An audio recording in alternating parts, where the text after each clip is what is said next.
कधीही सुकी मासळी खायची इच्छा झाली की डोळ्यासमोर येतं आपल्याला बोंबील, सुकट किंवा जवळा. तर त्याचकरिता मंडळी आज आपण जवळ्याची एकदम नवीन रेसिपी बनवणार आहोत, जी अजूनपर्यंत मला नाही वाटत कोणी दाखवली असेल. मोजकेच साहित्य पण पद्धत थोडीशी वेगळी असल्यामुळे त्याची चवच काय जबरदस्त लागणार आहे. तर मंडळी व्हिडिओ शेवटपर्यंत पहा, कारण आज आपण सुक्या जवळ्याची एक मस्तशी रेसिपी बघणार आहोत. वर्षभर साठवणीची सुकी मासळी तर आपल्याकडे नेहमीच असते. नेहमी वेगवेगळ्या प्रकार आपण खातो, कधी बोंबील, कधी जवळा, तर कधी सुकट. तर त्याचकरिता मंडळी आज आपण जवळ्याची एक नवीन रेसिपी बघणार आहोत. एकदम मोजकेच साहित्यात जे तुम्ही बोटावर मोजू शकता, पण चवीला जबरदस्त लागते. म्हणून जास्ती वेळ न घालवता आपण रेसिपीला सुरुवात करूया. नमस्कार, मी भारती म्हात्रे. सिम्पली स्वादिष्टमध्ये तुमचं खूप खूप मनापासून स्वागत करत आहे. जर तुम्ही चॅनलला सबस्क्राईब केलं नसेल तर सबस्क्राईब करा आणि साईडला छोटीशी बेल आयकन आहे ती सुद्धा हिट करा. त्याच्याने तुम्हाला माझे सर्व नवीन नवीन रेसिपीचे अपडेट सर्वात आधी मिळत राहतील. तर इथे एक मोठी वाटी भरून सुका जवळा मी घेतलेला आहे. जवळा बघा, लालसट घ्यायचं नाही आहे, असा छान असा पांढरा असला पाहिजे, म्हणजे ताजा जवळा असतो. आपण शक्यतो एकदाच जेव्हा उन्हाळ्यात अवेलेबल असतो तेव्हा वर्षभराचा स्टॉक भरतो किंवा ॲटलिस्ट 2-2, 3-3 महिन्याचा तरी भरून घेतो आणि फ्रीजमध्ये ठेवतो. तर हा फ्रीजमध्येच ठेवलेला जवळा आहे. फ्रीजमध्ये ठेवूनसुद्धा याचा रंग बदललेला नाही आहे बघा. आता ज्याच्यामध्ये बारीक दगड असतात किंवा काही थोडीशी घाण असते, कारण जिथे वाळवतात तिकडे थोडीशी घाण असतेच. म्हणून घरी आणल्यानंतर निवडून स्वच्छपणे त्यानंतर फ्रीजमध्ये स्टॉक करून घ्यायचं. आता जसं की आपल्याला बनवायचं आहे, तर आता 2-3 वेळा पाण्यातनं आपण धुवून काढणार आहोत आणि त्यानंतर तव्यावर भाजून घेणार आहोत. आता कढईमध्ये आपण 2 ते 3 चमचे तेल घेऊया. सुरुवातीला कमी घेणार आहोत, नंतर आपण पुन्हा वाढवणार आहोत. तेल चांगलंच कडकडीत गरम झाल्यानंतर जवळा आपण फ्राय करून घेऊया.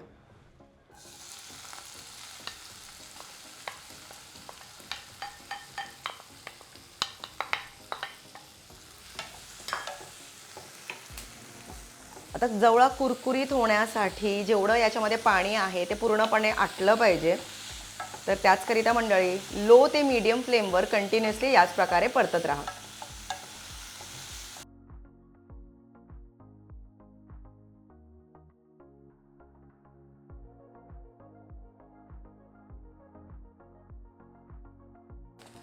तर मंडळी इथे जवळा आपला भाजून झालेला आहे. इतपत रंग येईपर्यंत आपल्याला भाजायचं आहे, कारण आता तुम्हाला याचा कुरकुरीतपणा नाही जाणवणार, कारण गरम आहे. थंड झाल्यानंतरच कळतं की किती ते कुरकुरीत झालं आहे किंवा कितपत भाजून झालं आहे. पण जे खूप एक्सपिरियन्स आहेत त्यांना रंगाने कळतं. तर हे बघा, इतपत रंग आल्यानंतर तुम्ही आरामात गॅस बंद करू शकता, कारण हे झालेलं आहे.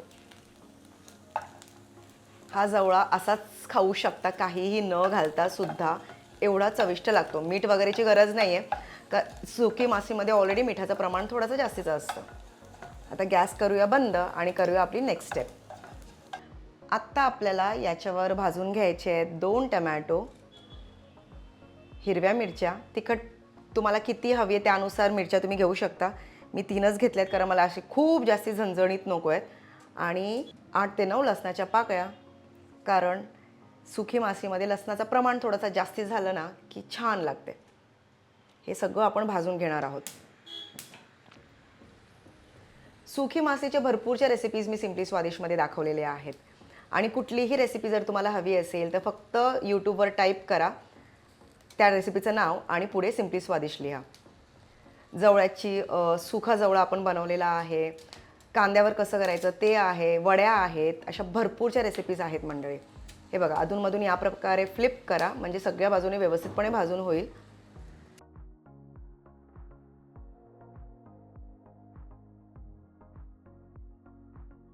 इथे मिरच्या आपल्या झालेल्या आहेत, जास्ती करायची नाही तर करपलेला वास येतो. तर मिरच्या काढून घेऊया. लसूणसुद्धा ऑलमोस्ट झालं आहे. टमॅटोला जास्ती वेळ लागणार आहे, तर टमॅटो आता आपण मधोमध ठेवणार आहोत.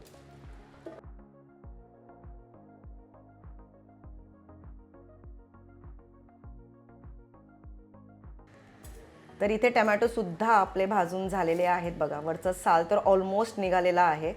आता गॅस करूया बंद आणि काढून घेऊया. हलकंसं आपण लागल्यास थंड करू, म्हणजे गरमागरम, म्हणजे हाताला चटके लागू नये. आता हे सगळं आपण काढून घेतलं आहे बघा. साल हातालाच लागतो आहे, म्हणजे आरामात साल निघतो आहे. आणि हे जे वरचं लेअर जे काळपट झाली आहे तीसुद्धा आपल्याला काढायची आहे. तर ते थोडंसं थंड झाल्यानंतर आपण काढून घेऊया. थंड झाल्यानंतर इथे बघा आपण टोमॅटोचा साल काढतोय आणि किती आरामात निघतोय. याच प्रकारे बाकीचे सगळं आपल्याला काढून घ्यायचं आहे. डायरेक्ट फ्लेमवर भाजल्यामुळे याला वेगळा फ्लेवर येणार आहे, थोडासा स्मोकी इफेक्ट येणार आहे आणि त्यामुळे जवळची चव थोडीशी बदलणार आहे, म्हणजे खूप छानच लागणार आहे. तर मंडळी अशी रेसिपी नक्कीच ट्राय करा तुम्ही. हे बघा वरती लसणाला थोडंसं झालेलं आहे कालपटपणा, ते आपण काढून घेणार आहोत. मिरचीचं सुद्धा काढून घ्या. आता मिक्सरमध्ये आपण हलकंसं ग्राइंड करून घेणार आहोत. खूप अशी पेस्ट वगैरे करायची नाही आहे, कोर्स ग्राइंड करायचं आहे. तर मिरची आणि लसूण घातलं आहे आणि टमॅटो आपण थोडेसे तुकडे करून घेऊया आधी बारीक.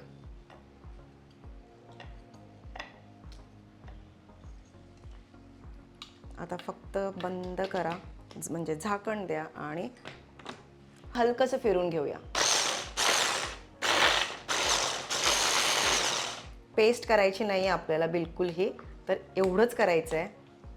आणि बघूया कितपत झालं आहे. तर मंडळी बघा छान कोस ग्राइंड झालेला आहे. ठेच्यासाठी आपण जसं मिरची आणि दाणे कुटून घेतोय सेम तसंच आहे. वांग्याचा भरीत जेव्हा आपण बनवतो तेव्हा सुद्धा असंच टेक्स्चर आपण ठेवतोय. पण हा मिक्सचर आज आपण जवळामध्ये घालणार आहोत. तर कढईमधनं आपण जवळा काढलेला आहे आणि बघा छान असा कुरकुरीत झालाय, रंग सुरेख आलेला आहे. आता साईडला ठेवून देऊया आणि कढईमध्ये देऊया फोडणी. तेल गरम होताच याच्यामध्ये 1 हिरवी मिरची आणि 3 लसणाच्या पाकळ्या घालून फक्त हलकंसं या प्रकारे टॉस करायचं आहे, आय मीन सौते करायचं आहे. लसूण आपण ऑलरेडी घातलेला आहे, म्हणजे टमॅटो वगैरे आपण जेव्हा भाजलं होतं लसूण भाजलं आहे, पण हे फक्त फोडणीसाठी. आता याच्यामध्ये 1 कांदा बारीक चिरलेला घालणार आहोत.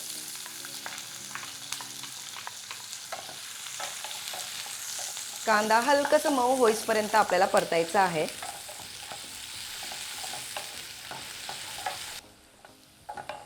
आता आपण याच्यामध्ये घालणार आहोत आपला तयार केलेला टमॅटो मिरची आणि लसणाची पेस्ट.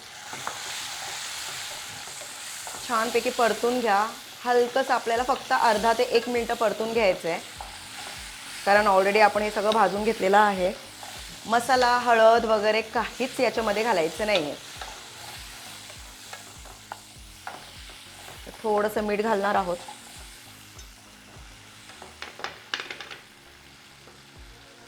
फक्त चवीपुरतं. आता याच्यामध्ये भाजलेला जवळा घालून फक्त मिक्स करायचं आहे आणि त्याचसोबत बारीक चिरलेली कोथिंबीर सुद्धा घालायची आहे. नेहमीपेक्षा एकदम वेगळी रेसिपी आहे मंडळी, पण तुम्हाला खरंच खूप आवडेल.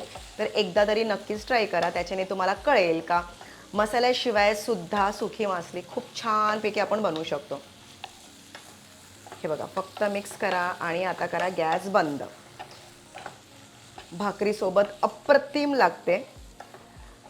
खूप जास्त दिवस टिकणारी नाही आहे, पण समजा आज जास्ती बनवली, लागेल तेवढी खाल्ली आणि उरलेली फ्रीजमध्ये जर तुम्ही ठेवली तर साधारण 3 ते 4 दिवस तुम्ही आरामात खाऊ शकता. तर चला आता गरमागरम सर्व करूया.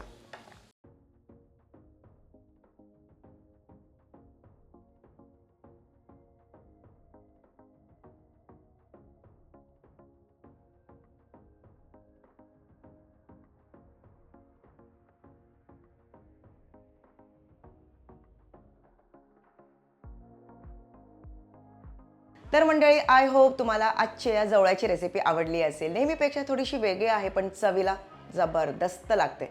तर तुम्ही सुद्धा बनवा, स्वतःही खा आणि सर्वांना खायला द्या. आणि आवडल्यास लाईक, शेअर, सबस्क्राईब आणि कमेंट करायला बाकी विसरू नका. आणि पाहत रहा सिम्पली स्वादिष्ट. आजचा हा व्हिडिओ वेळ काढून पाहिल्याबद्दल खूप खूप धन्यवाद आणि भेटूया आपण पुढच्या व्हिडिओमध्ये. Till then bye bye.